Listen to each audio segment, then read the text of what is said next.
Welcome to the Real Life Wellness Podcast, the show where we explore how to create your own wellness. We dive into everything that happens on the journey to a happier, healthier, and more balanced life. I'm your host, Faith Lauterbach.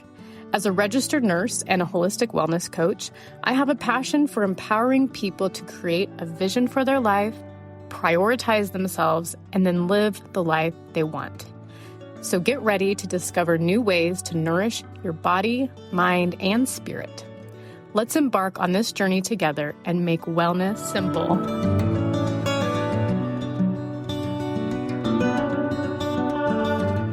Well, hello, and welcome back to the Real Life Wellness Podcast. If you're listening to this the day it comes out, then it is January 1st, 2025. And a little something that I want to share is this podcast started its first recording January 1st of 2024, which means this is my 1-year anniversary of podcasting. So that is exciting, and I'm so happy that you're here. Today is the 23rd episode of this podcast, and we're going to be talking about reflecting on 2024 and planning for a healthy and happy 2025. So let's dive in here. Whether you feel like 2024 just flew by, or it's been a challenging year, or maybe a mixture of both, I'm here to guide you through a process of reflection and goal setting that can align you with your wellness and life aspirations. So grab a cozy drink, find a quiet spot, and let's get started. So let's first talk about the importance of reflection. I really feel like in order to really intentionally plan for the next, whatever you're planning, in this case, we're talking about our next year, it's important to talk about what happened. Reflection isn't about judgment, but it's about curiosity and understanding. It's a chance to celebrate your wins, recognize your challenges, and learn from your experiences. And I feel like doing that is key to being able to move on to the next. I'm a big advocate of journaling. I think when it comes to reflecting, journaling is the best tool for that. So I'm going to provide you 4 different journaling prompts to help you reflect on 2024. Now, you can do however works best for you. You can pause this podcast after each journaling prompt if you want to journal right now, or you can listen to this podcast and come back. I'm going to put the journaling prompts in the show notes so you have them there and can use them how you feel best. But let's get into it. The first journal prompt is, what went well in 2024? So what moments brought you joy, connection, and growth? Be specific. So the more specific, the more helpful this is going to be in planning your 2025. Journal prompt number 2, what challenges did you face and how did you overcome them? Or if you're still working through some of those challenges or one of those challenges, what support do you need now? All right, journal prompt number 3, what habits or routines supported you best for your health and happiness in 2024? And remember, the more specific, the better with all of these questions. Journal prompt number 4, what's one thing you would have done differently? Or maybe there's multiple things that come up. Now, remember, this isn't about regret or shame. This is about insight. I feel like one of the best ways to know what you do want is to know what you don't want. That's kind of where we learn. Sometimes we have to experience something, and then that is not what I want. And so this process, when we use it with kindness, helps us to plan better for the future. Okay. So whether you did those journaling prompts as you were, as I was reading them, or if you're coming back, either one is fine. But just remembering to reflect on your year with curiosity and kindness, that can really help set the tone for a more intentional plan for your next year. All right, so this next part is going to be starting to set the vision for 2025. Now that we've looked back in that reflection and journal, it's time to look forward. So let's talk about how to create a vision for a healthy and happy 2025. Now, I want to say these aren't resolutions. I feel like resolutions are kind of things that people have that gives kind of this lofty, dramatic, I have to change this right now. And if I mess up, then I fail. And a lot of those New Year's resolutions fizzle out by February. So this is not that. This is about intentionally creating meaningful goals that are going to align with your values and support you. So there's not failing here. So I want to just preface that. This isn't about setting yourself up for failure. This is about setting a framework for what will support you best. And so let's think about our health and wellness in these 5 categories: physical, emotional, spiritual, social, and intellectual. And I want you to take a moment to rate each of those 5 from 1 to 10. And 1 would be not where you want to be, and 10 would be exactly where you want to be. So somewhere in that rating scale, go through each one of those: physical, emotional, spiritual, social, and intellectual, and rate those. This will help you see which areas am I thriving and which areas could use some TLC.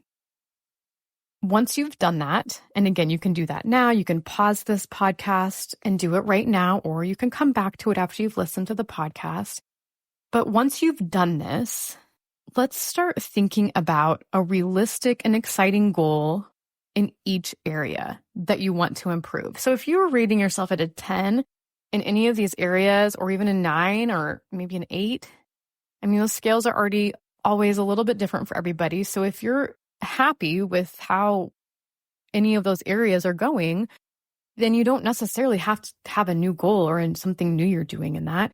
You can just continue to do what's supporting you well. But if there's an area there that you feel that isn't quite in alignment with how you want to be living, then start thinking about something realistic and exciting and simple that you can do in each area. So let's go through that, and I'll give you some examples. So for physical, maybe it's you want to exercise regularly in 2025. Whether you haven't started or whatever plan you had last year just didn't materialize to what you want it to be, maybe it's you just want to exercise regularly in 2025. Emotional, you're rating that scale, that 1 to 10. If that feels like it's not completely connected, maybe it's starting a gratitude journal in 2025 to help improve that emotional wellness. In that spiritual category, if that's an area that you feel like needs more support, maybe it's just setting aside time each day for some mindfulness or prayer. In the social area, if that area feels like it needs a little work for you, maybe it's just planning a monthly coffee date with your friends. Intellectual, if that's an area that after rating it, you want to grow that area, maybe it's learning about something you're interested in and doing that by reading 1 book per month, on whatever topic it is that you're curious or interested in. Okay, so whatever that looked like for you, taking those 5 areas of our health and wellness and rating them first, the areas that you want to work on, think about a realistic and exciting goal that you can set for each area. Now, our third part is going to be creating a plan. So now that you have some goals in whatever areas you want to be working on, let's create a plan to make them happen. So there's 3 strategies that are important when you're doing this. The first one is breaking it down. Big goals can feel overwhelming, and so breaking them into smaller actionable steps can be helpful. So let's think about maybe that physical area of wanting to exercise regularly. Like maybe saying that feels overwhelming. And it's like, well, that's great. I want to do that, but I don't even know how to get started. And so breaking that into smaller actionable steps can be helpful. So thinking about something simple to do. For me personally, I had this happen, I don't even know, a couple years ago maybe, where I just kind of fell off the bandwagon of working out. I don't know. It just life happened and all of a sudden I wasn't working out anymore. And I felt kind of silly because I help people do this and I wasn't doing it. So there was some shame there and all of that. And so I started with something that felt very simple because what I wanted to do was too big of a goal and felt too overwhelming. But I knew that I wanted to just start moving my body more. So what I started with was taking a walk around my block once a day. So if that is something that feels right for you, you could use that. But what I did is I broke it into these smaller actionable steps. So for me at that time, walking around the block felt doable and reasonable. And then I just started there.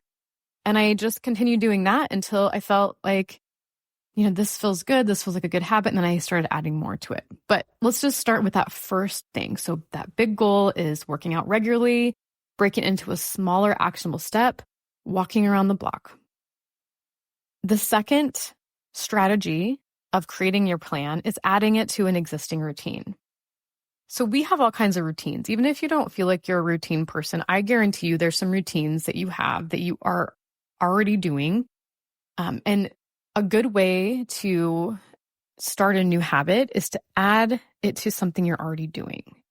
So let's go on with this example of walking every day. So if we were going to add that to an existing routine, you're going to attach it to a habit you're already doing.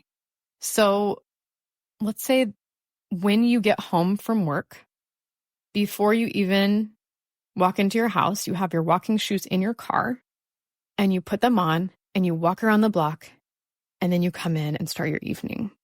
And so that habit of pulling into your driveway or your garage or whatever is the habit we're going to attach on to that daily walk. Now you can use this in a number of ways, but that's just an example of attaching it to an existing routine. The third strategy in creating your plan is to track progress and to celebrate wins. So this can be done in a lot of ways, but maybe it's a journal, maybe it's a piece of paper on your refrigerator that you're tracking whatever your goal is. If it's a daily walk, you're tracking it there. You can make a really cool little printable in Canva. I've done this for clients. It's been really helpful for them to have that visual, or maybe there's an app that you want to use for that.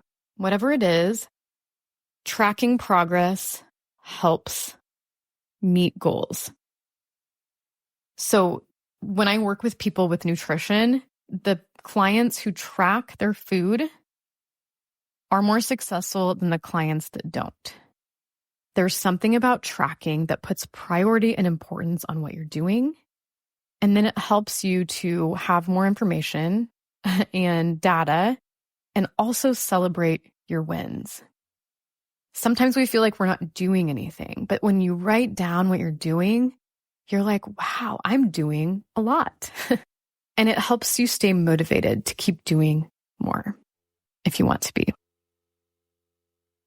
All right, so this fourth thing we'll talk about is staying flexible and kind. Now, this is an important piece.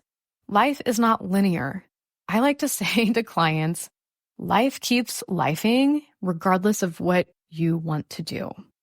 There will be setbacks and unexpected twists, So just know there's never a perfect time to do whatever you want to do. There's never a perfect time to start a workout routine. There's never a perfect time to start eating healthy. There's never a perfect time to do anything. There's always going to be something that comes up. And if you wait for that perfect, quote unquote, time, you won't ever do it because that perfect time doesn't exist. So just go into it knowing that flexibility and self-compassion are key. If something doesn't go as planned, reflect, adjust, and then keep moving forward. Progress, not perfection, is what matters. So here's a mantra to carry into your 2025. I am capable of creating a life that feels aligned, balanced, and joyful. Thank you so much for tuning in to this episode of the Real Life Wellness Podcast. I hope you're feeling inspired to reflect on your 2024 and plan for an amazing 2025. Remember, small intentional steps create big changes over time. If you enjoyed this episode, please share it with a friend who might need a little extra motivation for the new year. And don't forget to subscribe and leave a review. It helps the podcast reach more people. I'm wishing you a peaceful end to 2024 and a vibrant, healthy start to 2025. Check out the show notes for these journal prompts and how to connect with me more. I hold regular workshops, I have a wellness membership, and I have one-on-one clients. Whatever support you need, I would love to be part of that journey for you. Until next time, take care of yourself and keep living your real life wellness journey.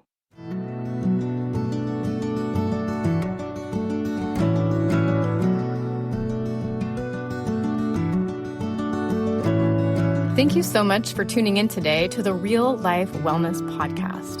To stay updated on my latest episodes and wellness insights, be sure to subscribe to the podcast and follow me on social media. If you have any questions or topics you'd like me to explore, feel free to reach out. I love hearing from you.